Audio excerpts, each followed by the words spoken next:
All my dear masters for you మీకోసం ఛానల్కి స్వాగతం సుస్వాగతం. ముందుగా మన గురువు గారైన శ్రీ బ్రహ్మఋషి పితామహ పత్రిజీ గారికి మన గురుమాతకు నా ఆత్మ ప్రణామాలు మాస్టర్స్. ఓకే మాస్టర్స్, ఈరోజు మన ఛానల్కి సీనియర్ పిరమిడ్ మాస్టర్ గారైన సరోజిని గారు బెంగళూరు నుంచి వచ్చారు మాస్టర్స్. మేడం గారు చెప్పబోయే టాపిక్ అనస్థీషియా బుక్ 2 డే 2లో ఉన్నాం మాస్టర్స్. ఓకే మాస్టర్స్, మేడం గారికి వెల్కమ్ చెప్పుకుందాం. Okay madam, please welcome madam, continue your session madam. Thank you madam. Okay, masters, welcome to Anastasia World. Brahmarishi Pitama Dr. Subhash Patri sir, Astral Masters, Pyramid Masters, Saptarishi, Mahavatar Babaji, వాళ్ళందరికీ వందిస్తూ మనం ఈరోజు ఈ session ని start చేద్దాం master. Ringing ఫెడర్స్ of Russia అనస్తాషియా అనే book ఇక్కడ చదవబడతా ఉంది, స్వాధ్యాయం జరుగుతా ఉంది మాస్టర్స్. చాలా అద్భుతమైన పుస్తకం ఇది. పత్రి సార్ చాలా ఇష్టపడి ఈ విషయాన్ని అందరితో చెప్పుకుంటూ ఆ వీడియోస్ నేను చూడడము, అందుకే ఈ బుక్ చదవడం జరిగింది మాస్టర్. ఎన్నో రహస్యాల్ని చాలా ఈజీగా మనకు అర్థమయ్యేటట్టు మరి సులభంగా మన జీవితంలో ఎలాంటి మార్పులు, చిన్న చిన్న మార్పులు తీసుకొస్తే ఆలోచనలో కానీ వ్యవహారంలో కానీ మనం మళ్ళీ ఎలా అయితే సృష్టి అయిందో, మనిషి ఎలా అయితే సృష్టి పడ్డాడో, ఏ శక్తులతో వచ్చాడో ఆ శక్తుల్ని మనం మళ్ళీ తిరగా పొందొచ్చు అనే విషయాలు ఇక్కడ చెప్తున్నారు. ఇలాంటి రహస్యాల్ని తెలుసుకునే ముందు మనం అలాంటి ఫ్రీక్వెన్సీలో ఉండాలి మాస్టర్. ఇది సాయంత్రం పూట మనం వీడియో చేస్తున్నాం.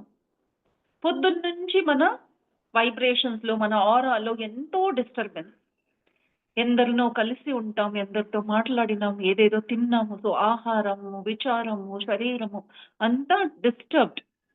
ప్రతి వైబ్రేషన్ మనలో ఒక కదలిక వస్తుంది మాస్టర్. సో దాన్ని డిస్టర్బ్ అంటారు. ఎలా అయితే నీటిలో ఒక రాయి వేస్తే అందులో వేవ్స్ వస్తాయి కదా, అలా. సో మనం ముందుగా ప్రశాంతంగా తయారైతే అప్పుడు చక్కగా చదివే విషయాలు స్టూడెంట్స్ కానీ, మనమైనా పెద్దవాళ్ళు కానీ అందరికీ ఈ మాట సీక్రెట్ అన్నమాట. సో ఎందుకు ధ్యానం చేసి చదువుకోవాలి, ఎందుకు ప్రతి పని ముందు ధ్యానం చేయాలి అనేది సైంటిఫిక్ గా ఈ క్లారిటీ మనకు వస్తా ఉంది master. So okay master, so మనం 15 to 20 minutes ధ్యానం చేసి ఆ తర్వాత ఈ విషయం తెలుసుకుందాం. మనం కూడా ఆ ఫ్రీక్వెన్సీలోకి వెళ్దాం. ఓకే మాస్టర్, చేతులు రెండు జోడించి ముద్రలు లేవండి, జస్ట్ ఫింగర్ క్రాస్డ్, కాలు క్రాస్ చేసుకోండి. కంఫర్టబుల్ గా అంటే మీకు హాయిగా అనిపించే ఒక జాగాలో కూర్చోండి. సుఖ స్థిర ఆసనం. శరీరానికి సుఖం అంటే కంఫర్ట్, ఎలాంటి నొప్పి, ఎలాంటి టైట్నెస్ ఏది లేకుండా రిలాక్స్డ్ గా. కొన్ని ఆలోచనలు వస్తాయి ఫస్ట్ కూర్చున్న వెంటనే, నో ప్రాబ్లం మాస్టర్. స్వాభావికం, న్యాచురల్ ఆలోచన రావడం. అయితే మనం ఆ ఆలోచన వెంట తిరగకూడదు. జస్ట్ మన అస్తిత్వం గురించి ఒక్కసారి, ఒక్కసారి, ఒక్క క్షణం మన మనసు తిరిగింది అంటే ఈ అద్భుతాన్ని తెలుసుకోవడంలో ఈ జన్మ చాలదు. ఈ అద్భుతాన్ని తెలుసుకోవడంలోనే మనం మన అమూల్య సమయం దాన్ని అలా ఉపయోగించుకోవాలి. ఏంటి అద్భుతం ఇలా సృష్టి అయింది? దానికి రహస్యం మన ఊపిరిలో ఉంది మాస్టర్. ఈ రహస్యాన్ని తెలుసుకోవడానికి శ్వాస మీద ధ్యాస.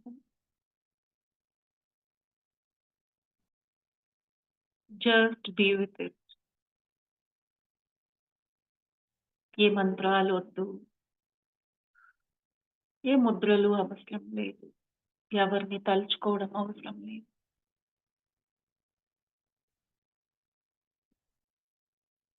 Be with the breath.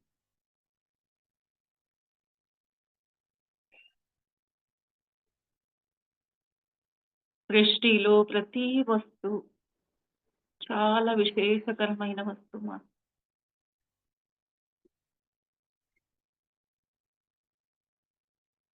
అది ఒక చిన్న రాయి అయినా, ఒక చిన్న పురుగు అయినా, ఒక చిన్న గడ్డి అయినా, అలాగే ఒక పెద్ద గ్రహమైనా, ఇంకో పెద్ద గ్యాలక్సీస్ అయినా, ప్రతీది విశేషం.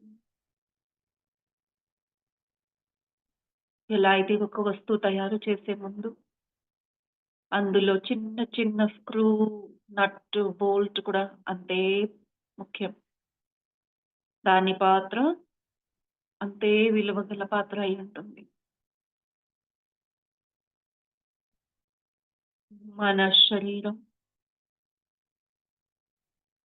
ఈ సృష్టిలోని అతి ఉన్నతమైన, అతి రహస్యకరమైన ఒక సృష్టి.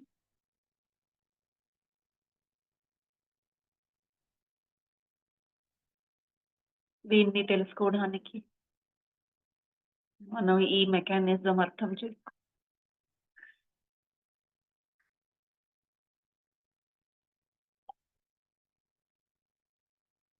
Just be with your breath. అన్ని విషయాలు మీ కళ్ళు ముందే వచ్చేస్తాయి. You will have third eye experience. శ్వాస మీద ధ్యాస పెట్టినప్పుడు నిదానంగా ఆలోచన రహిత స్థితికి వెళ్ళినప్పుడు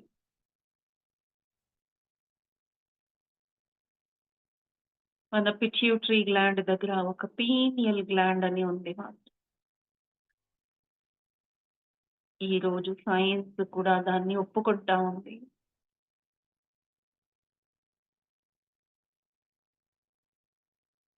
సృష్టి రహస్యాలు తెలుసుకోగలిగే ఒక కెమెరా మన దగ్గర ఉంది మాస్టర్. ఆ పీనియల్ గ్లాండ్ అనేది ఒక చిన్న లెన్స్ లాంటిది, ఒక క్రిస్టల్.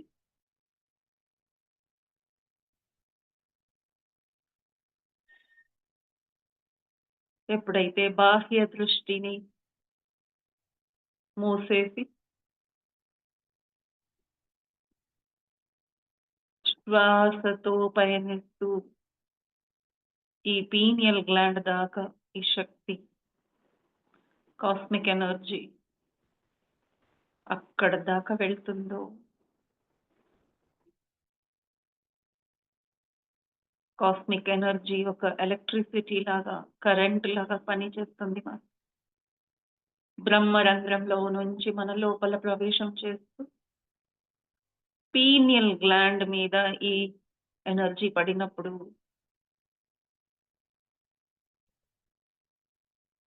వెంటనే అది వెలుతురుతో నిండిపోతుంది.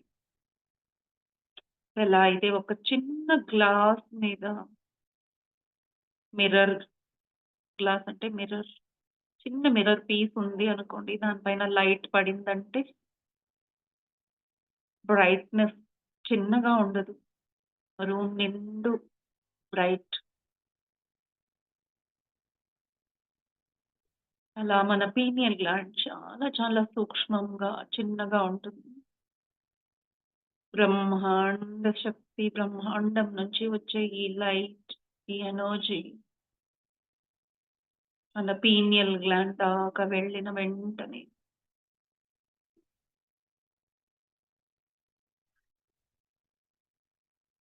కంప్లీట్ లోపల ఉండే స్క్రీన్ బ్రైట్ గా వెలుతురుతో నిండిపోతుంది.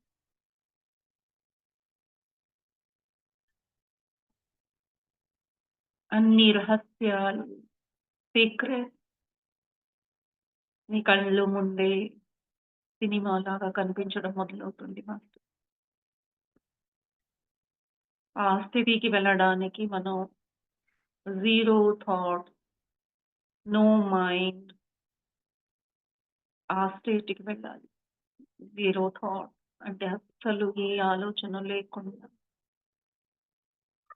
ఈ శరీరం ఉంది అనే ఆలోచన కూడా ఉండకూడదు. శరీరం కూడా శూన్యంగా మారిపోవాలి. మనసు శూన్యమైపోవాలి. అందుకే కదలకుండా కూర్చుంటేనే అది సాధ్యం. స్థిర ఆసనం. ఎక్కడ ఎలా కూర్చున్నారో అలాగే ఉండిపోండి. Just be still.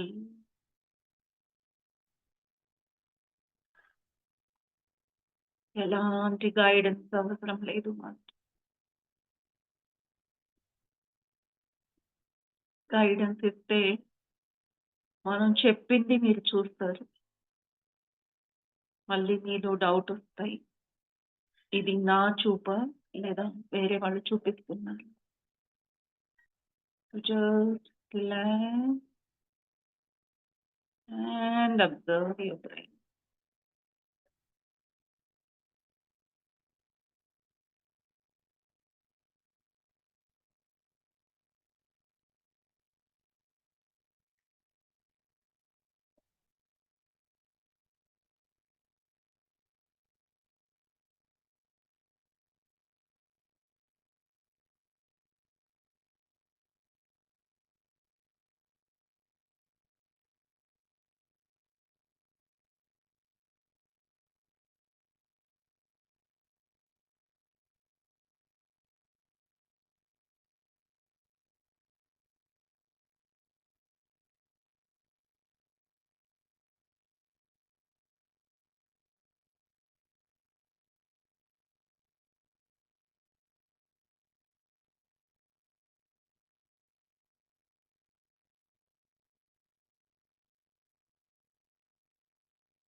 Last 1 minute master.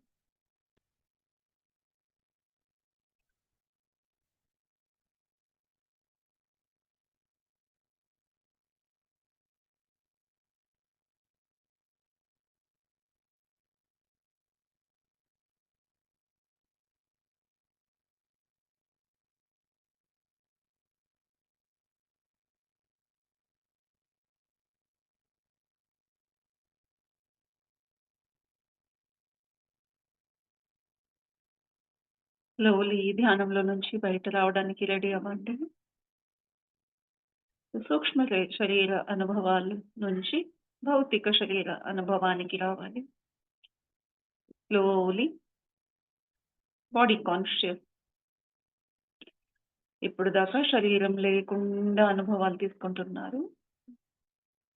ఇప్పుడు ఎక్కడ కూర్చున్నారు, ఏ స్థితిలో కూర్చున్నారు, మీ కాన్షియస్నెస్ బాడీ కాన్షియస్నెస్ కూడా స్లోగా 2 అరచేతుల్ని కళ్ళు మీద పెట్టుకుంటూ 5 సెకండ్స్ 5, 4, 3, 2, 1, 0 అరచేతులను చూస్తూ ధ్యానంలో నుంచి బయటికి వద్దాం మాస్టర్. అద్భుతమైన ధ్యానం, దానికి హృదయపూర్వకంగా గ్రాటిట్యూడ్ చూపిస్తూ క్లాప్ చేయండి. క్లాప్ చేస్తే యాక్చువల్లీ ఎనర్జీ ఫ్లో మన ఫింగర్ టిప్స్‌లో కూడా అవుతుంటాయి మాస్టర్స్. అందుకే కళ్ళు మీద పెట్టుకోవడము అవన్నీ చేస్తూ ఉంటాము. సో, ఈ ఒక ఫ్లోని బ్రేక్ చేయడానికి. అదర్‌వైజ్ మనం అలా తిరుగుతూ ఉంటాము. ఏదైనా ముట్టుకున్నామంటే ఇంకా కరెంట్ ఫ్లో అయినట్టు అవుతా ఉంటుంది. మీ ఎనర్జీ వేరే వస్తువుల్లో వెళ్ళిపోవడాలు, లేదా వేరే తప్పు వస్తువులు, మనుషులు, ఆహారం ఏదైనా ముట్టుకుంటే అక్కడి నుంచి ఆ ఎనర్జీ మనలో ఎంటర్ అవ్వడము ఇలాంటివి జరుగుతాయి. అందుకే కొంచెం మీరు షేక్ చేస్తే ఈ ఎనర్జీస్ వెళ్ళిపోతాయి. అందుకే క్లాప్ అని చెప్పారు పత్రి సార్. చాలా ఆలోచించి చెప్పారండి ఇవన్నీ విషయాలు. ఎంత గట్టిగా మనం క్లాప్ చేస్తే అంత మనం బయట నుంచి వచ్చే ఎనర్జీతో కనెక్షన్ కట్ అవుతుందనమాట. సో, అలాగే నీళ్లు తాగాలి. ముందు నీళ్లు తాగి కూర్చోవాలి. ధ్యానం ముగించిన తర్వాత కూడా మంచి నీళ్లు దగ్గరలో పెట్టుకొని తాగితే ఏమవుతుందంటే, ఆ నీళ్లు కూడా ఎనర్జైజ్ అవుతాయి. సో, ఆ నీళ్ళని మీరు వేరే విధంగా కూడా వాడొచ్చు. ఎనర్జీ వాటర్ లాగా. మాస్టర్స్ మనమంతా ధ్యానులుగా మారిన తర్వాత ఎనర్జీ విషయాలు తెలుసుకోవాలి. బికాజ్ ధ్యానం అంటే ఎనర్జీ సైన్స్ అండి. ఇక్కడ ధ్యానం చేస్తూ మనం ఏం చేస్తున్నాము? ఎనర్జీని మన లోపల నింపుకుంటున్నాం కదా! సో, ఎనర్జీ విషయం చాలా చక్కగా క్లియర్‌గా తెలుసుకోవాలి. Okay masters. Thank you very much. ధ్యానం అయిన తర్వాత స్వాధ్యాయంలోకి వెళ్ళిపోదాం. ఓకేనా madam? Okay. So, okay. Welcome master.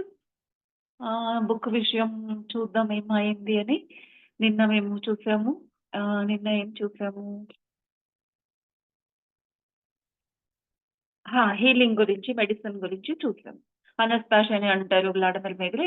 ఓహ్! మీరు ఎంత బాగా హీల్ చేస్తారు. మనం ఒక హాస్పిటల్ లాగా, క్లినిక్ లాగా పెట్టుకుందాం. చాలా డబ్బులొస్తాయి అది ఇది అని. అప్పుడు అనస్తాషియా హీలింగ్ చేయకూడదు అనే విషయం గురించి చెప్పింది. వాళ్ళ తాతయ్య చెప్తే తను ఆయన మాట వినకుండా తను హీల్ అంటే జస్ట్ ఒక మంచి ఉద్దేశంతో తను చేసింది. అయితే ఎలా ఆ తల్లి నరకం అనుభవించింది.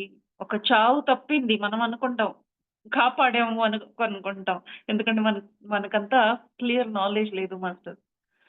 సో, అది చూసిన తర్వాత ఇంకా ముందు లవ్ గురించి, సెల్ఫ్ హీలింగ్ గురించి చెప్తుంది. ఎలా హీల్ చేసుకోవాలంటే, సో, ఈ చాప్టర్‌లో సెల్ఫ్ హీలింగ్ అంటే వేరే వాళ్ళకి మనం హీల్ చేయాల్సిన అవసరం లేదు. మనం హ్యాపీగా చాలా చాలా చాలా హ్యాపీగా ఉండే క్షణాల్ని గుర్తుపెట్టుకోవాలి.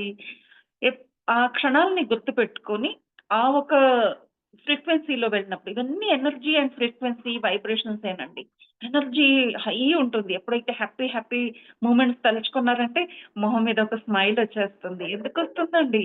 ఎందుకంటే ఆ వైబ్రేషన్ అలాంటిది. మీకు కెమికల్‌ని రిలీజ్ చేస్తుంది. హ్యాపీ కెమికల్‌ని. కొందరైతే నవ్వొచ్చు.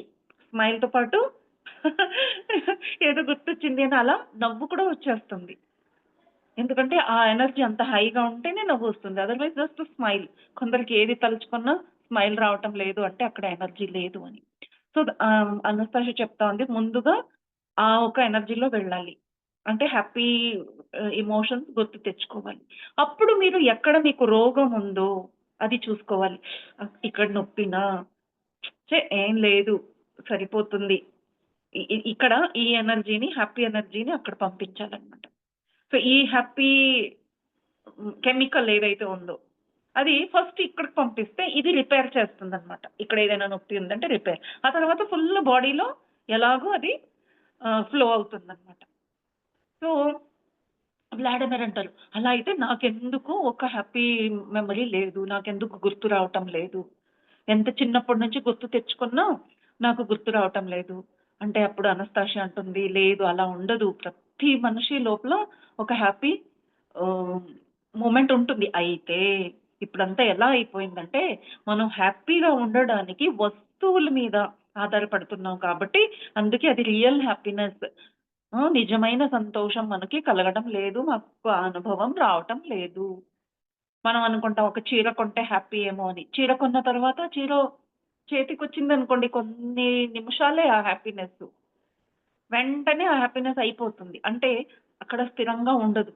పిల్లలకైతే బొమ్మలు ఆహ్, ఆహ్, ఏదైనా ఆడడానికి లేదా తినడానికి తిండి ఇష్టమైన వాళ్ళకి తిండి దొరికితే ఈరోజు గులాబ్ జామున్ దొరికితే బాగుంటుంది అంటారు. గులాబ్ జామున్ తిన్న తర్వాత నీళ్లు తాగితే అయిపోయింది.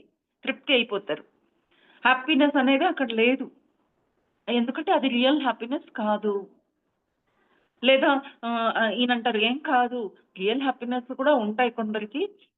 నాకిప్పుడు గుర్తుకొస్తా ఉంది. నేను ఎన్నో అమ్మాయిలతో తిరిగాను. ఎందరితోనో అఫైర్స్ ఉన్నాయి. ఒక ఒక అమ్మాయి అయితే నన్ను నిజంగానే చాలా ప్రేమించింది. నేనప్పుడు చాలా డీప్‌గా లవ్‌లో ఉన్నాను. అప్పుడు నేను హ్యాపీగా ఫీల్ అయ్యాను అని. అయినా నేను నిజంగానే హ్యాపీగా ఫీల్ అయ్యావా? నువ్వు నిజంగా ఆ అమ్మాయి నిన్ను ప్రేమించిందా? నువ్వు కూడా అమ్మాయిని ప్రేమించావా? అట్లయితే నువ్వు ఎప్పుడైతే తలుచుకోమంటే అది ఎందుకు ఎగ్జామ్ ఇమ్మీడియేట్‌లీ ఎందుకు నీకు గుర్తు రాలేదు? ఇప్పుడు నువ్వు వాదిస్తున్నావని నువ్వు లేదు లేదు నాకు కూడా ఆ అనుభవం ఉంది అంటున్నావు. ఇది వెంటనే ఎందుకు గుర్తు రాలేదు? ఎందుకంటే అక్కడ నీకు నిజంగా లవ్ లేదు అది. అది అక్కడ ఒక అందమైన అమ్మాయి నాకు దొరికింది అనే ఒక అహంకారం ఉంది. హ్యాపీనెస్ కాదు, లవ్ కాదు. ఒప్పుకోడనమాట. అట్లయితే నీకు నిజంగా డబ్బు ఇష్టం కదా! వస్తువులే ఇష్టం. దాంట్లోనే ఎప్పుడు నువ్వు చాలా హ్యాపీ ఫీల్ అయ్యావు జ్ఞాపకం తెచ్చుకో అంటే, అప్పుడు తను గుర్తు అంటే ఆలోచిస్తాననమాట. ఒక కారు కొన్నాడంట ఒకప్పుడు. అది బాగా అప్పుడు చాలా హ్యాపీ ఫీల్ అయ్యాడు. అయితే ఇప్పుడు అది కారు గుర్తు తెచ్చుకుంటే ఆ హ్యాపీనెస్ లేదు. అలాగే ఒక షిప్ కొన్నాడంట. తను బిజినెస్ కోసం చాలా షిప్స్ ఉన్నాయండి ఆయన దగ్గర అప్పుడు. బిజినెస్ చేసేటప్పుడనమాట. సో, ఎన్నో షిప్స్ ఉన్నాయి. నేను ఫస్ట్ ఆ షిప్ కొన్నప్పుడు కూడా నాకు చాలా హ్యాపీ అయింది. ఎందుకంటే నేను చాలా డబ్బు అక్కడ, ఇక్కడ అంతా జోడించి సూపర్‌గా ఒక పెద్ద లగ్జూరియస్ షిప్‌ని కొన్నాను. ఆహ్, ఆ సమయంలో అక్కడ నా ఫ్రెండ్స్ దగ్గర ఎవరి దగ్గర అలాంటి షిప్ లేదు. అదే సమయంలో నేను ఒక అమ్మాయితో లవ్‌లో పడ్డాను. సో, ఆ షిప్‌ని తీసుకొని ఫస్ట్ ఒక ట్రిప్ వెళ్ళొచ్చాను. అందులో నేను మరి ఆ అమ్మాయి తప్ప ఇంకెవ్వరు లేరంట. అలా వెళ్ళాను. అది నాకు చాలా బ్యూటిఫుల్ మెమరీ. నాకు చాలా ఇష్టమైన సమయం అది. చెప్పు అంటుంది. సరే ఎంత ఇష్టపడ్డావో, ఎంత హ్యాపీ అయ్యావో, ఏం జరిగిందో చెప్పమంటుంది. అప్పుడు చెప్తాడు, "చాలా హ్యాపీగా ఉన్నాను. తనతో కలిసి ఉన్నాను. 24/7 మనం తాగడము, తినడము, పాడుకోవడము, డాన్స్ చేయడము, మరి ఎప్పుడు ఇద్దరు దగ్గరగా ఉండడము. అందుకే చాలా హ్యాపీ ఫీల్ అయ్యాను." మేమైతే 2, 3 రోజులు అసలు షిప్ క్యాబిన్ నుంచి బయట కూడా రాలేదు. అంత లవ్ చేసాము ఒకరికొకరు అని. సరే 4 రోజు ఏమైంది? అని అడిగింది. ఎందుకు ఇలా అడుగుతున్నావు? నేను చెప్తున్నాను కదా! ఆ అమ్మాయి నన్ను ఎంత ప్రేమించిందో అంతా వదిలేసి నా కోసం అక్కడికొచ్చింది. నేను తన కోసమే ఆ షిప్ అంతా తీసుకున్నాను. బెస్ట్ డ్రింక్స్ అంతా పెట్టుకున్నాను. చాలా ఎక్స్‌పెన్సివ్ డ్రింక్స్‌ని తనకు ఆఫర్ చేశాను. తను చాలా హ్యాపీ ఫీల్ అయింది. సరే, నాలుగో రోజు ఏమైందప్పుడు అని అడుగుతుంది. ఎందుకు నువ్వు నాలుగో రోజు గురించి అడుగుతున్నావని. అరే! హ్యాపీనెస్ ఉంటే మరి నాలుగో రోజు కూడా ఉంటుంది కదా! అంటే, ఆ నాలుగో రోజు మేము బయటకొచ్చి ఆ షిప్ ఫ్రంట్‌లో ఉంటుంది చూడండి డెక్ అంటారు గదా! ఆ డెక్‌లో పడుకున్నాము. సముద్రం అంతా చూస్తున్నాము. ఎంత బావుందో బాగా ఎండలున్నాయి. ఆ అమ్మాయి కూడా నా పక్కనే ఉంది. 3 రోజుల నుంచి తాగుతూనే ఉన్నాము. అసలు మత్తులో ఉన్నాము. అందుకు నాకు నిద్రొచ్చేస్తా ఉంది. 3 రోజులు నిద్రపోకుండా మేమిద్దరం ప్రేమించుకున్నాము. నిద్ర వస్తా ఉంది. అలా తన ఒడిలోనే నిద్రపోయాను. ఓకే. చెప్పు అంటుంది అనస్తాషియా. ముందేమైంది చెప్పు. చూడండి ఎక్కడో, ఎప్పుడో జరిగిన విషయాలు. అయితే అనస్తాషియాకి అది కూడా తెలుసు. సో, తను అందుకే అడుగుతోంది. "ఏం జరిగింది చెప్పు. ఏం జరిగింది?" సో, నిద్రపోయావా? అంటే యెస్. తెలియకుండానే స్పృహ తప్పినట్టుగా నిద్రపోయాను. అప్పుడప్పుడు మెలుకువ వస్తా ఉందంట. అయ్యో! నేనిలా ఒంటరిగా నిద్రపోతే తను ఒంటరిగా ఏం చేస్తుంది అని అలా గుర్తుకొచ్చి మెలుకువొచ్చేస్తా ఉంది. అయితే తను నిద్రపోయిన వెంటనే ఆ అమ్మాయి అక్కడి నుంచి జరిగి పక్కన ఎళ్లి ఎవరికో కాల్ చేస్తా ఉందంట. ఫోన్ చేసి మాట్లాడుతా ఉంది. తను నిద్రపోయాడు. అసలు 3 రోజుల నుంచి హింసించాడు నన్ను. ఎప్పుడు తప్పించుకుంటానా అని వెయిట్ చేస్తున్నాను. నేను వచ్చిన వెంటనే నిన్ను పెళ్లాడతాను అని ఎవరితోనో చెప్తా ఉంది. ఇక్కడ నేనేదో జాలీగా ఉంటుందని వచ్చాను. ఎవరు ఆ ముసలాడ అలా మాట్లాడుతా ఉంది. తనకు ఆ మబ్బులోనే, ఆ మైకంలోనే తనకు అసలు తల తిరిగిందనమాట. ఇదేంటి నేనింత ప్రేమగా తనని తీసుకొచ్చాను గదా! మరి తనేంటి ఇలా మాట్లాడుతా ఉంది అని. అప్పుడు సడెన్‌గా వ్లాడిమిర్ సాడ్ అయిపోతారు. "నువ్వెందుకు నేను హ్యాపీ మొమెంట్ తలుచుకుంటుంటే నువ్వెందుకు నన్ను ఫోర్త్ డే ఏమైంది అని అడిగావు? నాకంత హర్ట్ అయింది ఆ రోజు. చాలా నొప్పి అయింది. హార్ట్ పెయిన్ అయింది నాకు." అంటే అప్పుడు అనస్తాషియా అంటుంది, "అందుకే నీకు ఆ 3 రోజులు హ్యాపీ రోజులు కావు. అవి ఓన్లీ తిన్నాను, తాగాను, అమ్మాయి ఉంది అని హ్యాపీ అనుకున్నావు గానీ, అక్కడ ఆ షిప్‌లో హ్యాపీనెస్ ఉండదు. అమ్మాయిలలో హ్యాపీనెస్ ఉండదు. తాగడాల్లో, తినడంలోనే హ్యాపీనెస్ ఉండదు. సెక్స్ చేసావన్నావు గదా! అది దాంట్లో కూడా హ్యాపీనెస్ ఉండదు. Because they are not real happiness. అందుకే అది గుర్తు చేయడానికి నీకు ఇవన్నీ మళ్ళీ ఇంకోసారి గుర్తు చేశాను. సారీ" అంటుంది. అలా అయితే నా జీవితంలో ఎప్పుడు నేను నిజంగా ఎక్కడ లవ్ ఎక్స్‌పీరియన్సే చేయలేదా? అంటే అప్పుడంటుంది, "ఖచ్చితంగా చేసావు. అది నీకు తెలీదు." ఎందుకంటే లవ్ అంటే ఏంటి తెలియని మనుషులకి లవ్ దొరికినప్పుడు కూడా వాళ్ళకి తెలీదు. సో, నాకు లవ్ దొరికిందా? ఎవరు నన్ను అంతగా ప్రేమించారంటే, నిన్ను అంతగా వాళ్ళు ప్రేమించినందుకే ఈరోజు నేను నిన్ను ప్రేమిస్తున్నాను అని చెప్తుంది అనస్తాషియా. వ ఏంటి వేరే వాళ్ళు నన్ను అంతగా ప్రేమించడం, ఆ ప్రేమ వలన నువ్వు నన్ను ప్రేమించడం నాకేంటి అర్థం కాలేదు. ఎవరది నన్ను అంతగా ప్రేమించింది అంటే, ఒక చెట్టు అని చెప్తుంది. చెర్రీ చెట్టు. Cherry tree. చెర్రీ ట్రీనా? నన్ను ప్రేమించడమా? ఇదేంటి వింతగా ఉంది. ఏంటి విషయం అంటే, అప్పుడు నీకు గుర్తు లేదు. అయితే నేను చెప్తాను చూడు. గుర్తు తెచ్చుకో అని అనస్తాషియా ఎప్పుడు మా వ్లాడిమిర్ లైఫ్‌లో జరిగిన విషయాన్ని ఇక్కడ గుర్తు చేస్తా ఉంది. ఏంటంటే, తను ఒకప్పుడు చాలా పెద్ద బిజినెస్ మ్యాను. ఆహ్, ఊరూరు తిరిగేవాడంట. అలా ఒకసారి ఫ్లైట్ నుంచి రిటర్న్ వచ్చేటప్పుడు ఏమైందంటే కారులో వస్తుండగా ఒక మాల్‌లో ఆగారంట. ఏదో కావాలని ఇంటికి తీసుకెళ్ళడానికి. డ్రైవర్‌ని పంపిస్తారు ఆ మాల్‌లో. తనెళ్ళడు. ఎందుకంటే అక్కడ క్యూలో అంతా నిల్చోవాలి కదా! He is rich man. డ్రైవర్‌ని పంపించి అది తీసుకురమ్మని పంపిస్తారు. ఆ డ్రైవర్ వెళ్ళినప్పుడు తను కారులోనే కూర్చొని అటు ఇటు చూస్తుండగా అక్కడ ఒక మూలలో మాల్ పక్కన ఒక మూలలో ఒకరు ఎవరో తన బండి నిండుగా చెట్లు తీసుకొచ్చారు. గిఫ్ట్ చేస్తున్నాడు. మొక్కలున్నాయన్నమాట. సాప్లింగ్స్. సాప్లింగ్స్‌ని డొనేట్ చేస్తున్నాడు. మనుషులందరూ ఆనందంగా వెళ్ళి ఫ్రీగా ఇచ్చేస్తున్నాడు. ఏంటి ఫ్రీగా ఇది ఇస్తే ఇంత ఖుషి పడుతున్నారేంటి వీళ్ళందరూ? ఇందులో ఏముంది అంత ఆనందం పడడానికి అని. చిన్న పిల్లలు, పెద్దవాళ్ళు కూడా అవి తీసుకొచ్చి నవ్వుకుంటూ తీసుకొస్తున్నారంట చేతిలో పట్టుకొని. వాళ్ళు కార్‌లో పెట్టుకొని, డిక్కీలో పెట్టుకొని వెళ్ళిపోతున్నారు. అది చూసి తనకి అనిపిస్తుంది. ఇందులో ఏముంది ఇంత హ్యాపీ ఫీల్ అవ్వడానికి? సరే నేను కూడా ఒక 4 తీసుకొని చూస్తాను అని అనుకుంటారు మనసులో. డ్రైవరొస్తే డ్రైవర్‌తో చెప్తారు. అక్కడ ఆ చెట్టు ఇస్తున్నారు గదా! ఒక 4 పట్టుకొని రా అని. సరే డ్రైవర్ వెళ్తారండి.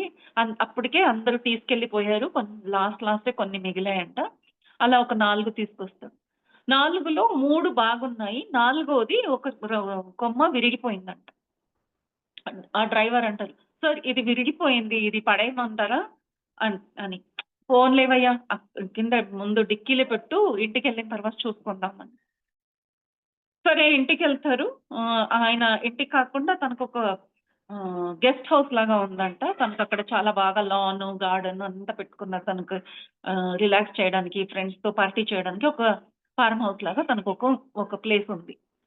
అక్కడ ముందుగా అక్కడికెళ్దాము. అక్కడ ఇవి పెట్టేసి ఇంటికెళ్దాము అని మాట్లాడుకుంటారు. సరే డ్రైవరు ఫార్మ్ హౌస్ తీసుకెళ్తారు. ఆ ఫార్మ్ హౌస్‌లో గార్డెనర్‌కి చెప్తారనమాట ఇవి పెట్టడానికి. అప్పుడు అది విరిగిపోయింది పడేయనా అని ఇంకోసారి డ్రైవర్ అడిగితే, "పోనీలేవయ్యా పెట్టు మట్టిలో నీళ్లు పోయండి చూద్దాం. అది జీవిస్తే ఓకే. లేకపోతే అప్పుడు పడేస్తే పోయింది. ఇప్పుడు నువ్వు పెట్టమని" చెప్తారు. అంటే నాటమని చెప్తారన్నమాట. సో, ఇంటికెళ్ళిపోతారు. అలా ఒక్కొక్కప్పుడు తనకు ఇష్టమైనప్పుడు ట్రావెల్ చేసి వచ్చినప్పుడు కొంచెం ఒంటరిగా ఉండాలనుకున్నప్పుడు అలా తన ఫార్మ్ హౌస్‌కొచ్చేవారంట. అలా ఇంకోసారి, మరోసారి ఆయన వచ్చినప్పుడల్లా తన మనసు ఆ చెట్టు దగ్గర వెళ్ళేదంట. అది ఇరిగిపోయిన చెట్టు ఉండేది గదా! ఇరిగిపోయిందా? చచ్చిపోయిందా? బతికుందా? అని. అది చూడ్డానికి వెళ్ళినప్పుడు మనం ఎలా చెట్టు చూసి ముట్టుకొని చూస్తాం గదండీ! ఇంకా బతికే ఉందా ఇది అని. అరే! ఇది అప్పుడే చచ్చిపోతుందనుకున్నాము. అప్పుడే ఇరిగిపోతే పడేయాలనుకున్నాము. ఇది బతికిందే పర్వాలేదే అని అలా మాట్లాడుకునేవారంట. ఆ చెట్టు ఎలా పెరిగింది అంటే, ఒక చిన్న చెట్టండి. ఇలా కొమ్మలొస్తాయి కదా! అది ఇరిగిపోయినందుకు ఆ కొమ్మ ఏం చేసిందంటే, ఒకే కొమ్మని మాత్రం ఫ్రెష్‌గా పెట్టిందంట. మిగతా అంతా ఎండిపోయింది. మనం అలాంటి మొక్కలు ఎన్నో చూసి ఉంటాం కదా! ఒక పక్కన మాత్రం బాగుంది. ఇంకా పక్క పోర్షన్ అంతా ఎండిపోయింది. సో, ఇది కూడా ఎంత ఫైట్ చేస్తా ఉందే బతకడానికి అని అలా ఆలోచిస్తారు. ఇంకా అలా కొన్ని రోజులు గడుస్తాయి. ఇంకోసారి ఆయన అక్కడికెళ్ళినప్పుడు చూస్తారు. అరే! ఎంత చక్కగా అందులో కాయి అంతా వస్తున్నాయంట. ఆకులు కూడా వచ్చేసాయి. అయితే ఒక పక్క మాత్రమే వస్తా ఉంది. అందులో చిన్న చిన్నగా కాయలు కనిపించాయి. అప్పుడు పర్వాలేదే ఇది చాలా గట్టి మనసు గల ఒక చెట్టు. ఇందులో కాయ కూడా కాస్తున్నాయి. అంటే తనకు చెర్రీ ఫ్రూట్స్ చాలా ఇష్టమంట.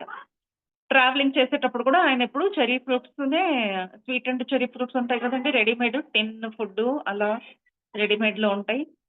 దానికి షుగర్ సిరప్ కూడా పెట్టి ఉంటారు. స్వీట్ స్వీట్‌గా ఉంటాయి. సో, అవి తినేవారంట. ఓహ్! పర్వాలేదే ఇందులో కాయ కాసింది. ఇంకోసారి నేను రిటర్న్ వచ్చేటప్పటికంతా ఇది పండుతుంది గదా! అప్పుడు నేను తింటాను అని అలా అనుకుంటారు. ఇంకోసారి అలా కొన్ని రోజులు గడిచాయి. మరోసారి ఆయన అక్కడ రావడం జరిగింది. అప్పుడు జరిగినప్పుడు ఫ్లైట్ నుంచి దిగి వచ్చేటప్పుడు ఆయన ఆ చెర్రీ ఫ్రూట్ తింటూ కార్‌లో తింటూ వచ్చారంట.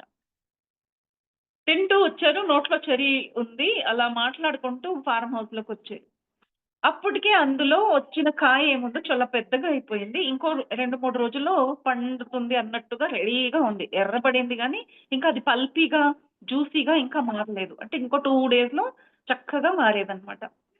అలాంటి ఒక కాయగా అది రెడీగా ఉంది. ఆ కలర్ మాత్రం రెడ్ రెడ్ కలర్ వచ్చేసింది. చాలా బాగా అట్రాక్టివ్‌గా ఉంది. 3 కాయలొచ్చాయంట. అలా తను కూడా నోట్లో తింటూ వస్తూ, "అబ్బా! భలే భలే కలర్ ఎంత బావుందే! ఇందులో చూడు చచ్చిపోతుందనుకున్నాము. కాయ కూడా వచ్చేసింది. సూపర్ స్ట్రాంగ్ ట్రీ మనది" అని చెట్టు గురించి మాట్లాడుకుంటూ, అందులో ఉండే ఒక కాయని తీసుకొని నోట్లో పెట్టుకుంటారు.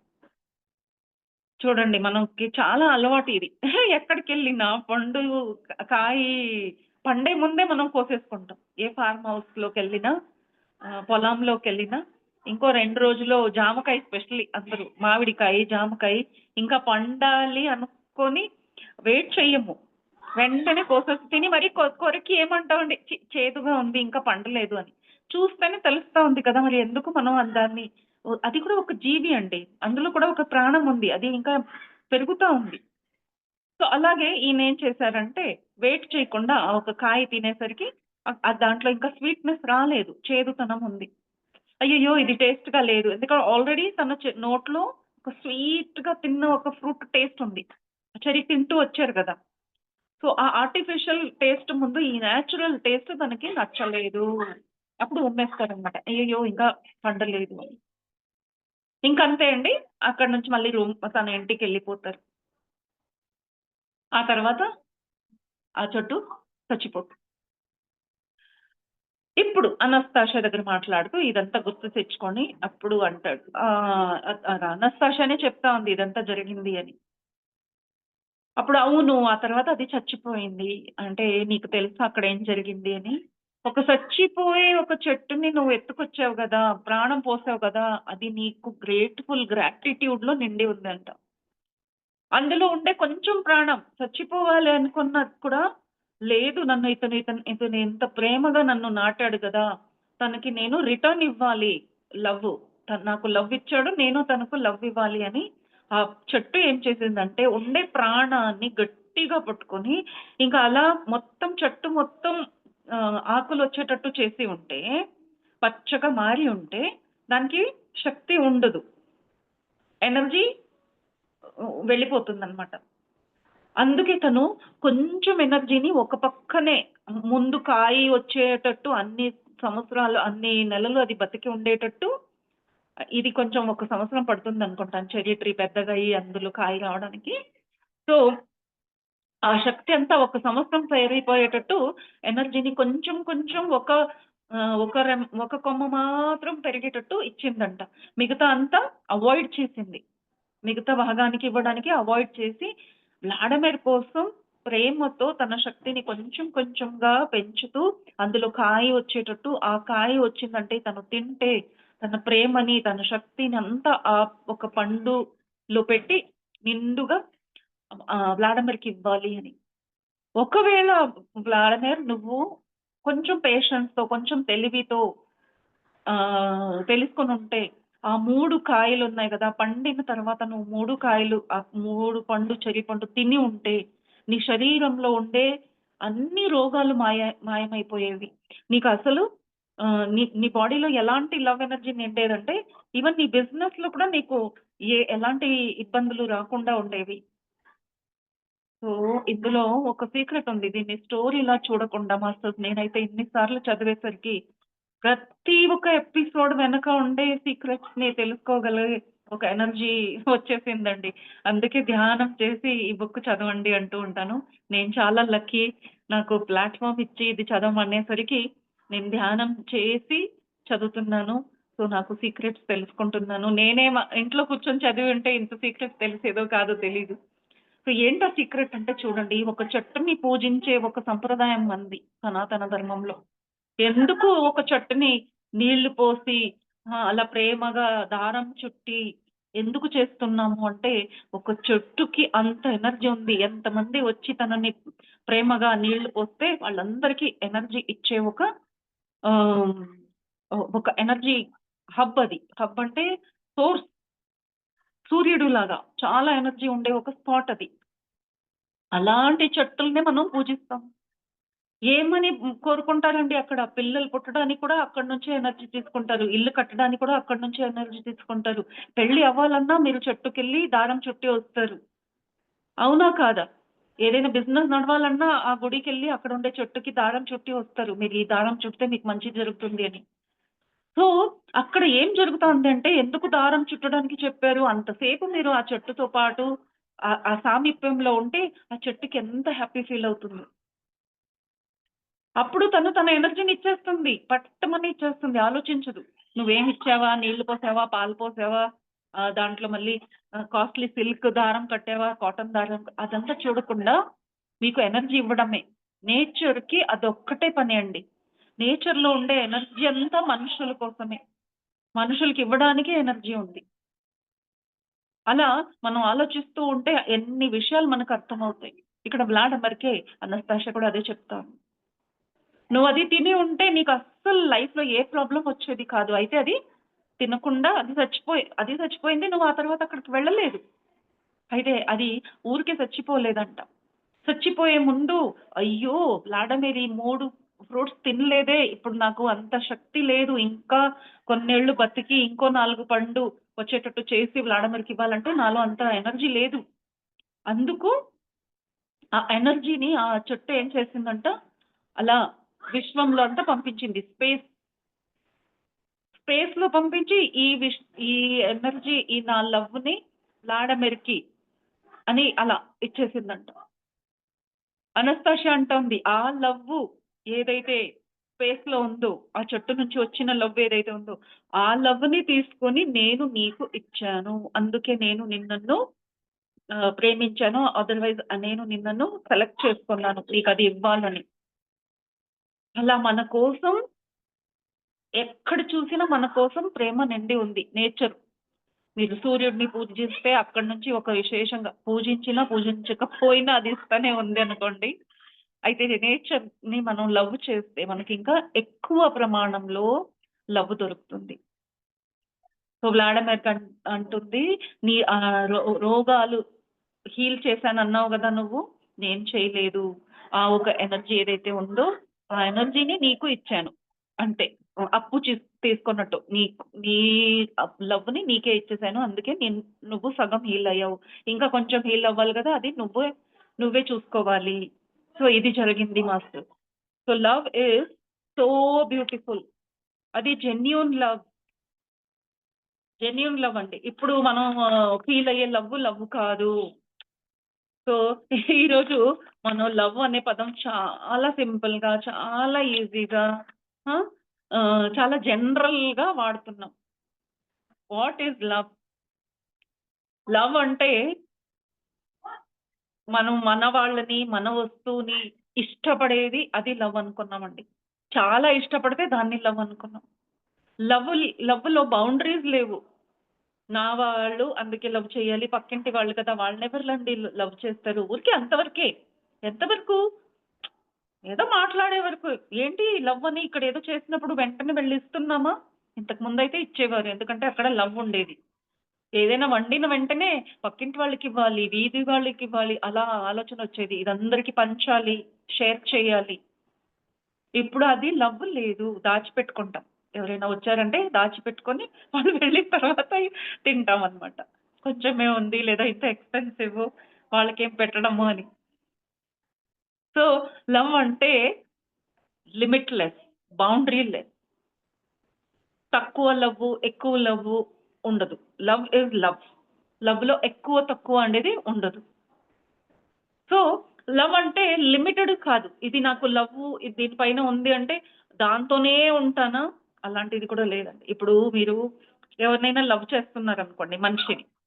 ప్రతి క్షణం ఆ మనిషితోనే ఉండగలుగుతామా? అయితే అలా ఆశిస్తాం. అందుకే ఇక్కడ దెబ్బతింటారు. లవ్ చేసేవాడు నా దగ్గరే ఉండాలి. నాతోనే మాట్లాడాలి. నాతోనే తిరగాలి. ఎవరిని మాట్లాడకూడదు. నువ్వు ఆ అమ్మాయితో ఎందుకు మాట్లాడావు? మీ అమ్మ, నాన్నతో ఎందుకు ఇంతగా క్లోజ్‌గా ఉంటావు? నాకు సమయం ఇవ్వటం లేదు అని. లవ్ ఉన్న వాళ్ళు అలా బౌండరీస్ పెట్టుకోరు. అలా క్లింగింగ్ అంటారు దాన్ని. క్లింగ్ చేసుకోరు. చిన్న పిల్లలు ఎలా అయితే ఒక బొమ్మ ఇష్టమంటే అలా పట్టుకొని ఉంటారు చూడండి. అది లవ్ కాదు. అది లవ్ అంటే ఇవ్వడం. ఇది నాకే కావాలి అంటే అది లవ్ కాదు. నేనే తినాలి, నాకే కావాలి అన్నప్పుడు అది అసలు లవ్ కాదు. అండ్ ఇది కొంచెం లవ్వు. నాకు వీళ్ళంటే కొంచెం లవ్వు. మా అమ్మ, నాన్న అంటే ఎక్కువ లవ్వు. అత్త, మావయ్య అంటే కొంచెమే లవ్వు. లవ్వు లేదనడం లేదు. పెద్ద బాబు అంటే ఇష్టము. చిన్న బాబు అంటే అంతగా ఇష్టం లేదు. ఆ! సమోసా అంటే చాలా ఇష్టము. కూరగాయలంటే ఇష్టం లేదు. అలా ఉండదండి. ఇష్టం లేదు అనే భావన మీలో వస్తా ఉంది అంటే, మీకు లవ్ చేసేది తెలీదు. సో, మీలో నుంచి లవ్ అనేది రాదు. సో, మీరు ఎవరినైనా లవ్ చేస్తున్నారు, ఇంకో విషయాన్ని లవ్ చేయటం లేదు అంటే, అక్కడ లవ్ లేనట్టుగానే. ఎవరిలో లవ్ ఉంటుందో, ఎవరిలో ప్రేమ ఉందో వాళ్ళందరిని ప్రేమించడమే చేస్తారు. అక్కడ ఎక్కడ తేడానే రాదు. అది ఒక చాలా హీనంగా ఉండే వస్తువైనా కావచ్చు. ఒక బ్యూటిఫుల్ థింగ్ అయినా కావచ్చు. అగ్లీ థింగ్ అయినా కావచ్చు. లవ్ ఉన్నవాళ్ళు ఓన్లీ లవ్ చేస్తారు. ఇది, అది అని అనరు. వాళ్ళు, వీళ్ళు అని చెప్పరు. సో, మనలో లవ్ ఉందా చూసుకోవాలి. ఒకవేళ మనలో లవ్ ఉంటే అందరిని ఒకేలా చూస్తారు అంటాం కదండీ! సో, లవ్ ఉంటే మనం అన్ని విషయాల్ని, మనుషుల్ని, జంతువుల్ని మరి క్లైమేట్‌ని ఎక్కడ అస్సలు మీకు ఇక్కడి నుంచి ఓన్లీ లవ్వే వస్తా ఉంటుంది. అప్పుడు అది real love. Otherwise there is no love. మనం ఓన్లీ లవ్ అనే ఒక పదాన్ని వాడుతున్నాం. తిండికి వాడుతున్నాం. Ice cream love, samosa love, panipuri love. లేదా ట్రావెలింగ్ లవ్వు. దేనికైనా మనుషులకి లవ్వు. నాకు రోజ్ అంటే చాలా ఇష్టం. What do you love? I love roses. How can you love only roses? Love అనే ఫీలింగ్ మీలో ఉంది అంటే యూ విల్ లవ్ ఎవ్రీథింగ్. ముల్లుని కూడా అంతగానే ప్రేమిస్తారు. రోజ్‌ని కూడా అంతగానే ప్రేమిస్తారు. వేరే ఏదో పిచ్చి పువ్వు ఉంటుంది. దాన్ని కూడా అంతగానే ప్రేమిస్తారు. ఒక చిన్న పువ్వు గడ్డిలో కనిపిస్తే కూడా దాన్ని కూడా ప్రేమిస్తారు. ఉదయించే సూర్యుడిని ప్రేమిస్తారు. మధ్యాహ్నం పైన వెళ్ళి వేడిగా ఉండే ఆ సూర్యుడిని కూడా అంతగానే ప్రేమిస్తారు. సన్‌సెట్ అయ్యే మునిగే ఒక సూర్యుడిని కూడా అంతగానే ప్రేమిస్తారు. లవ్ ఉంటే అసలు తేడాలు ఉండవు. సో, వ్లాడమిరు అప్పుడు అంటున్నారు, "అనస్తాషియా నీకు ఇన్ని విషయాలు ఎలా తెలుసు? నీకివి ఎవరు నేర్పించారు? మరి నువ్వేంటి ఇలా హ్మ్, ఇంతగా లవ్ ఎలా చేయగలుగుతున్నావు?" తనప్పుడు చెప్తుంది, "అందుకే నేను ఎలా చేయగలుగుతున్నాననేది ఇప్పుడు అందరికి చెప్పి షేర్ చేసుకుంటున్నాను. ఎలా ఉంటే ఈ లవ్ అనేది, ఈ ఎనర్జీ అనేది మనలో ఉంటుంది, మనకొస్తుంది అని." సో, మాస్టర్స్ ఈ చాప్టర్ ఇక్కడికి అవుతుంది. నెక్స్ట్ చాప్టర్‌లో వ్లాడిమిర్ అనస్తాషియాని అడుగుతారు. అనస్తాషియా నువ్వు ఆ చెట్టు గురించి చెప్పడానికి నన్ను తీసుకొచ్చావు గానీ, ఫస్ట్ టైమ్ వచ్చినప్పుడు 3 రోజులున్నా నువ్వు నాకు చెట్టు గురించి ఏమి చెప్పనే లేదే! ఆ చెట్టు నరకాలని తీసుకొచ్చారు గదండీ! అప్పుడు ఫస్ట్ అయితే చెట్టు నరకాలి, నాకు మనుషులు కావాలి అనే ఉంటారు వాళ్ళ తాత ముత్తాతలు. అసలు నువ్వు దాని గురించి అసలు ఏ విషయాలు మాట్లాడలేదు. What happened? ఏమైంది ఆ చెట్టుకి? ఎలా ఎలా ఉంది? ఎక్కడుంది? ఏం జరిగింది? అంటే అప్పుడు వ్లాడిమిర్ "నన్ను చూపించవా ఆ చెట్టు" అని అంటుంది. అప్పుడు అనస్తాషియా తన్ని ఆ చెట్టు దగ్గర తీసుకెళ్తుందండి. ఆ చెట్టు దగ్గర తీసుకెళ్ళినప్పుడు తను ముందుకెళ్తా ఉంది. ఆ చెట్టు దగ్గర వెళ్ళిన వెంటనే తను ఆ చెట్టుని గట్టిగా కౌగిలించుకుంటా ఉంది. ఏదో మాట్లాడినట్టు ఎవరినో ఫ్రెండ్‌ని మీట్ అయ్యడానికెళ్తే ఎలా ఫీల్ అవుతారు కదండీ! అలా రెస్పాండ్ చేస్తా ఉందన్నమాట. Vladimir is surprised. ఆహ్, ఏంటిది ఇలా నన్ను కూడా చెయ్యగా అలా ఒక చెట్టుని ఇలా చేస్తా ఉందే అని. అప్పుడు తనంటుంది, "చూడు ఇదే ఆ చెట్టు నేను చెప్పిన చెట్టు. నువ్వన్నావు ఈ చెట్టులో ఏదో రింగింగ్ సెడార్ ఇది. దీంట్లో నుంచి శబ్దం వస్తా ఉంది" అని. ఇక్కడ శబ్దం రావటం లేదు గదా! మరి అది ఆగిపోయిందా? ఆ శబ్దం ఎలా ఆగింది? నువ్వన్నావు అది కట్ చేసేదాకా అందులో ఒక శబ్దం వస్తూ ఉంటుంది. 3 ఇయర్స్ దాకా శబ్దం వస్తుంది. కట్ చేస్తే అదర్‌వైజ్ అందులో మంటలొచ్చేస్తాయి. మరి ఏం జరిగిందిక్కడ? అని అప్పుడు వ్లాడిమిర్‌ని పైన అలా తను చూస్తుంది. అనస్తాషియా చూసినందుకు వ్లాడిమిర్ కూడా పైకి తల ఎత్తి చూస్తాడనమాట. అక్కడ ఆ చెట్టులో ఏమవుతుందంటే, ఆ చెట్టు ఇలా ఉంటుందండి. ఇది కదా! ఆహ్, కోల్డ్ రీజియన్‌లో ఉండే చెట్లు ఎప్పుడు ఇలా రౌండ్‌గా ఉండవండి. మన చెట్లు రౌండ్‌గా ఉంటాయి. హిల్స్‌లో ఉండే చెట్లు ఇలా ఉంటాయి. కోణంగా ఉంటాయి.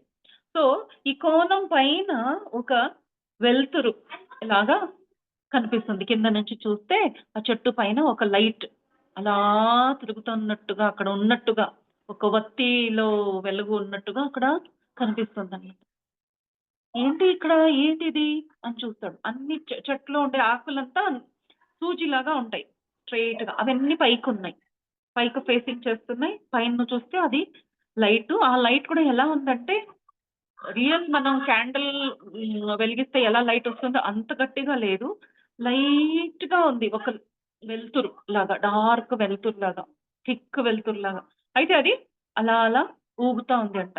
సో, ఇట్ ఈస్ లైక్ అది హ్మ్. ఏమంటారు? ఆహ్, ఇప్పుడు క్యాండిల్ లిట్ చేస్తే గాలికెలా అది ఊగుతూ ఉంటుంది చూడండి. అలా ఆ లైటు అక్కడ అలా pulsating English word is pulsating హృదయంలాగా కొట్టుకుంటా ఉందంట. నిదానంగా అలా అలా అలా. ఏం జరుగుతా ఉంది ఇది? ఏమైంది ఇక్కడ? ఈ చెట్టుకేమైంది? నువ్వన్నావు ఇందులో మంటలొచ్చేస్తాయి అని. అయితే మంటలు లేదు, ఏం లేదు. ఏం జరుగుతా ఉంది? అంటే అప్పుడు అనస్తాషియా అది చూపించి అప్పుడు చెప్తుంది. ఇది ఒక దీని వెనక ఒక స్టోరీ ఉంది. ఏమైందంటే నువ్వు పోయినసారి వచ్చావు గదా! ఫస్ట్ టైమ్ వచ్చినప్పుడు తాత నిన్ను అడిగినా నువ్వు రాలేదు, హెల్ప్ చేయలేదు. అప్పటికే 2 ఇయర్స్ అయింది. ఈ చెట్టు మోగడం మొదలై. ఇంకో 1 ఇయర్ మాత్రమే. నువ్వు 1 ఇయర్ లోపల మళ్ళీ వస్తావని తాతయ్య అన్నారు. నువ్వు బాధపడొద్దు 1 ఇయర్‌లో వాళ్ళొస్తారు అని ఆయన అనేది నేను విన్నాను. తాత ముత్తాత మాట్లాడేది. అయితే ఆ 1 ఇయర్‌లో నువ్వు రాకపోతే ఇది ఇలా మేమంతా ఈ ఒక చెట్టు కాపాడుకోవడానికి బయట వాళ్ళ మీద ఆధారపడాలా అని నాకు చాలా ఆలోచనలొచ్చాయి. అప్పుడు నేనే ఉపాయం ఆలోచించాను. ఏం చేయొచ్చా అని. రోజు అంతా నేను ఆ చెట్టు చుట్టూ తిరిగేదాన్ని. నాకు ఆలోచన చేస్తూ, చేస్తూ నాకు ఏదైనా ఉపాయం కావాలి అనే ఆలోచనతో. ఏం చేస్తే ఈ చెట్టుని నేను కాపాడుకోవాలి అని. అప్పుడు ఒక అమ్మ, నాన్నలు స్టోరీ నాకు గుర్తొచ్చింది. యాక్చువల్లీ వాళ్ళ అమ్మ, నాన్న ఇలాంటి ఒక చెట్టులో లై హ్మ్. కాపాడడానికి వెళ్ళినే వాళ్ళు చచ్చిపోయి ఉంటారనమాట. వాళ్ళ స్టోరీ తనకిప్పుడు గుర్తుకొచ్చి తననుకుంటుంది. నేను కూడా అలాంటిదేదైనా ట్రై చేసి కాపాడడానికి ప్రయత్నించాలి. ఏముంది అంటే, అక్కడ ఉండే ప్రతి ఆకు ఏదైతే సూజిలాగా ఉన్నాయో, అందులో నుంచంతా ఎనర్జీ వస్తానే ఉంటుందండి. సో, ఆ చెట్టు లోపల మంటలు వచ్చే ముందే ఈ ఎనర్జీ రిలీజ్ అవ్వాలి. రిలీజ్ అయితేనే ఈ మంటలు రావన్నమాట. మంటలంటే ఏంటి? ఎనర్జీ ఎక్కువైపోయి మంటలొచ్చేస్తున్నాయి. వస్తాయి ఫ్యూచర్‌లో. సో, ఈ ఎనర్జీ మనం లీక్ చేసేస్తే బావుంటుంది కదా! అని ఆలోచించి తనేం చేస్తుంది, ఆ చెట్టు ఎక్కడానికి ప్రయత్నిస్తుంది. ఎలాగైతే ఆ చెట్టు పైన కోణంలా ఉందన్నాను గదా! అక్కడ కొంచెం అది చెట్టు విరిగితే అందులో నుంచి అలా లైట్ బయటకొచ్చేస్తే ఆ ఎనర్జీ పైకెళ్ళిపోతుందప్పుడు. అప్పుడు ఈ చెట్టు మంటలు రావు. ఆ ఆలోచనతో తను అది ఎక్కాలని చూస్తుంది. అయితే అడవిలో ఉండే జంతువులకి ప్రతి ఒక్కరికి తెలుసు ఇదెంత డేంజరస్ పని. ఇప్పుడు ఇందులో మంటలొస్తాయి. ఇందులో ఎనర్జీ హైగా ఉంది అని. సో, ఆ చెట్టు ఎక్కడం అంత సులభం కాదండి. అందుకే తను అక్కడ ఉండే ఒక పోలార్ బేర్ ఎలుగుబంటి ఏదైతే ఉంటుందో, ఆ ఎలుగుబంటి సహాయంతో ఎక్కడానికి ప్రయత్నిస్తుందనమాట. సో, ఆ ఎలుగుబంటి కొంచెమే సహాయం చేసింది. పైకెక్కడానికి తనకు కూడా భయమే. ఎందుకంటే ఆ చెట్టు ఎంత గట్టిగా ఉంటుందో అక్కడి దాకే హ్మ్, జంతువులు వెళ్తాయండి. వాళ్ళకి కూడా చాలా తెలివితేటలనమాట. డేంజరస్‌గా ఉండేది చెయ్యవు. సో, ఎలుగుబంటి పైన ఎక్కిందంట. సో, అలా అక్కడక్కడ చెట్టులో తన కాళ్ళతో, గోరుతో ఇలా గీకిన అక్కడ గుర్తులున్నాయి. చూపిస్తుంది. అనస్తాషియా చూడు నేను ఎలుగుబంటి పట్టుకొని అలా పైకెక్కాను. అయితే సగానికెళ్ళేసరికి ఆ ఎలుగుబంటి కింద రావడం మొదలెట్టిందంట. ఇంక పైకి వెళ్ళకుండా. అప్పుడు తను కొమ్మల మీద జంప్ చేసి అక్కడే ఉండిపోయింది. తనే ఎక్కిందంట స్లోగా. అక్కడ వెళ్లి ఇంకేం చెయ్యాలా అని ఆలోచిస్తూ అక్కడే 2 రోజుల పాటు అక్కడే ఉండిపోయిందంట. కింద దిగలేదు. ఏదైనా చేసే ఇది తీరుతాను. నాకు ఐడియా వస్తుంది అనే ఒక నమ్మకం. ఈ విషయం వాళ్ళ తాత ముత్తాతలకి తెలిసిపోయింది. 2 రోజుల నుంచి దిగలేదా? రింగింగ్ సెడారం పైన ఎక్కి కూర్చుందా ఈ పిల్ల అని తాత ముత్తాత భయపడుతూ వస్తారు. ఎందుకంటే అలాంటి ఒక స్థితిలోనే వాళ్ళ తల్లిదండ్రులు చచ్చిపోయారు కాబట్టి. ఇక్కడికొచ్చి చూస్తారు తను అక్కడ పైన కూర్చొనుంది కోతిలాగా. కింద దిగు, కింద దిగు అని ముత్తాత తిట్టడం మొదలెడతారు. "బుద్ధుందా నీకు? ఎందుకెక్కావు నువ్వు? కింద దిగుతావా లేదా?" అని. ఆహ్, ఆయనకుండే ఒక యాంగ్జైటీ ఏం జరిగిపోతుందా అనే యాంగ్జైటీతో అక్కడ ఉండే ఒక కొమ్మ తీసుకొని కింద దిగు నీకు బాగా దెబ్బలు కొడతానన్నట్టుగా అక్కడ కిందనే ఆయన నేల మీద దెబ్బ కొడుతూ ఆ చెట్టు చుట్టూ తిరుగుతున్నారంట. "దిగు అనస్తాషియా కింద దిగు, కింద దిగు" అని. "నీకు పొగరు ఎక్కువైపోయింది. నీకు చెప్పేవాళ్ళు లేరు. నిన్ను తిట్టేవాళ్ళు లేరు" అని. వాళ్ళ తాత అక్కడ కూర్చొని జస్ట్ చూస్తున్నారు. ఆయన అస్సలు ఎప్పుడు మాట్లాడరు. ఎందుకంటే ముత్తాత మరి ఆ మనవరాలతోనే కమ్యూనికేషన్ ఎక్కువగా. ఈయనకసలు ఇష్టం ఉండదు. ఈ పిల్ల అస్సలు మాట వినదే, తనకిష్టం వచ్చింది చేస్తుందే అని తాతకు కొంచెం అలా ఆలోచనలొస్తూ ఉంటాయంట. చూసావా నేను చెప్పాను తనకంత ఎక్కువగా నువ్వు అనస్తాషియా అంత మంచి పనే చేస్తుంది. అనస్తాషియా ఏది చేసినా కరెక్టే అంటుంటావు కదా! చూడు ఇప్పుడు ఏం చేస్తా ఉంది. ఇంక తాత దిగుతావా లేదా? దిగుతావా లేదా? అంటే అది అలా చుట్టి చుట్టి తిరిగి తిరిగి మాట్లాడుతుంటే ముసలాయన కదండీ! అది అనస్తాషియా అక్కడి నుంచి చూస్తూ నవ్వుతా ఉందనమాట. తాత కోపంలో ఉంటే కూడా అది ఒక ఫన్నీలా కనిపిస్తుంది. అయ్యో తాత నువ్వు బొమ్మలా తిరుగుతున్నావు అని అక్కడ పైన కూర్చొని అలా ఊగుతూ, ఊగుతూ నవ్వుతూ ఉంటుంది. అలా నవ్వేసరికి తెలియకుండానే ఆహ్, పాయింట్ ఏముందో ఆ చెట్టుది పెద్ద ఒక కొమ్మ ఇరిగిపోతుంది. ఇరిగిపోయిన వెంటనే ఇలా కొంచెం కిందకొచ్చేస్తుంది. అందులో నుంచి ఎనర్జీ పొ మంటల్లాగా రావడం. గట్టిగా అంటారు తాతయ్య, "కింద దిగు నువ్వు. వెంటనే దిగుతావా లేదా" అని. ఇప్పుడు తనకు కూడా సీరియస్ అనిపిస్తుంది. అమ్మో! ఇదేదో జరిగిపోయింది అని గబగబాన కిందకి దిగుతుంది. అప్పుడు ముత్తాత గట్టిగా కౌగిలించుకొని, "ఎంత పని చేశావమ్మా నువ్వు. నీకు తెలీదా ఇలా చేయడానికి వెళ్లి మీ తల్లిదండ్రులు అలా అయిపోయారు. ఎంత పని చేశావమ్మా" అని. "సారీ తాతయ్య. నేను ఏదో ఒకటి ఆలోచించి ఏదైనా చెయ్యాలని వెళ్ళాను." అంటే అక్కడికి పైన చూస్తే అప్పుడు ఆల్రెడీ ఆ మంటలు రావడం మొదలెట్టిందంట. ఆ లైట్. ఆ దిగేటప్పుడు కూడా ఒక 2 కొమ్మలు ఇరుగుతాయి. అందులో నుంచి కూడా లైట్ రావడం. పక్క చెట్టుకంతా కొట్టుకుంటుందది. అక్కడ అది హ్మ్. మండిపోతుందనమాట. యాక్చువల్లీ ఇక్కడ మంటలంటే మంటలు కాదండి ఇది. సో, అందులో 550 సంవత్సరాల నుంచి ఎనర్జీ కలెక్ట్ అయ్యేసరికి ఎనర్జీ అంటేనే ఏంటి అనేది తెలుసుకోవాలి. ఎనర్జీ అంటే విజ్డమ్, జ్ఞానం, వెలుతురు. మంటలు అంటే నాలెడ్జ్ అండి. నాలెడ్జ్ ఈజ్ అగ్ని. అందుకే అగ్నిహోత్రం చేస్తారు. దీపం పెట్టడానికి కూడా అదే కారణమండి. దీపం పెట్టడం అంటే ఏంటి? అక్కడ ఆ ఎనర్జీలో జ్ఞానం ఉంది. లైట్ ఉంది. చీకట్లో నుంచి ఎవరైతే వెలుతురుకి తీసుకెళ్తారో అదే జ్ఞానం. చీకటి అంటే అజ్ఞానం. వెలుతురంటే జ్ఞానం. అది చూసి థాంక్‌ఫుల్‌నెస్ కూడా వస్తుంది. Oh my God! నేను ఆ చెట్టుని ప్రొటెక్ట్ చేయగలిగాను అని. ఏం చేసావు నువ్వు అక్కడ కూర్చొనంటే, నేను గాడ్‌తో మాట్లాడుతూ ఉన్నాను. ఎందుకు ఈ చెట్టుకి ఆ ఒక నరకం అనుభవించాలి? నువ్వు ఎందుకు నాకు ఉపాయం చెప్పడం లేదు? నాకేదైనా ఉపాయం చెప్పు. మనమే ఏదైనా చేసుకోవాలి. ఎవడో వచ్చి కట్ చేస్తాడు అని వెయిట్ చేస్తూ సంవత్సరాలు గడిచిపోయేసరికి మనకెంత బాధగా ఉంటుంది. మరి ఎవరు రాకపోతే ఆ చెట్టు అలా కాలిపోతా ఉంటే 27 ఇయర్స్, 28 ఇయర్స్ కాలుతుందది. అలా చూస్తూ ఉండాలా? అని అడుగుతుంది. తప్పమ్మా! అలా గాడ్‌ని అలా ప్రశ్నించకూడదు. గాడ్‌కంతా తెలుసు అంటే, ఎందుకు? గాడ్ ఉండేదే నా ప్రశ్నలకు జవాబు చేయడానికి. మనిషికి సహాయం చేయడానికి గాడ్ ఉన్నాడు. ఎందుకు అడగకూడదు? అడగాలి. అంటే లేదు. గాడ్ అన్నీ కరెక్ట్‌గానే చేసాడు. తనొక అండర్‌స్టాండింగ్‌తో చేసాడు. తనకొక తెలివి ఉంది. ఆ తెలివితోనే ఇదంతా సృష్టించాడు. ఎప్పుడు, ఎవరు, ఎక్కడ, ఏం జరగాలి అంతా ఆయనకు తెలుసు. అంటే నో అంటుంది అనస్తాషియా. నో, నో తాతయ్య. నాకు కొన్ని ప్రశ్నలొస్తాయి. ఇంకెవరిని అడగాలి నేను? ఆయన్నే అడిగేది. ఏంటి మొండికేసి అడుగుతావా? అంటే, ఆ! మొండికేసి అడుగుతాను. ఆయన నాకు ఫ్రెండు. నా ఫాదర్. నేనడిగితే ఆయన చెప్తారు. సో, నేనడుగుతాను అంటుంది.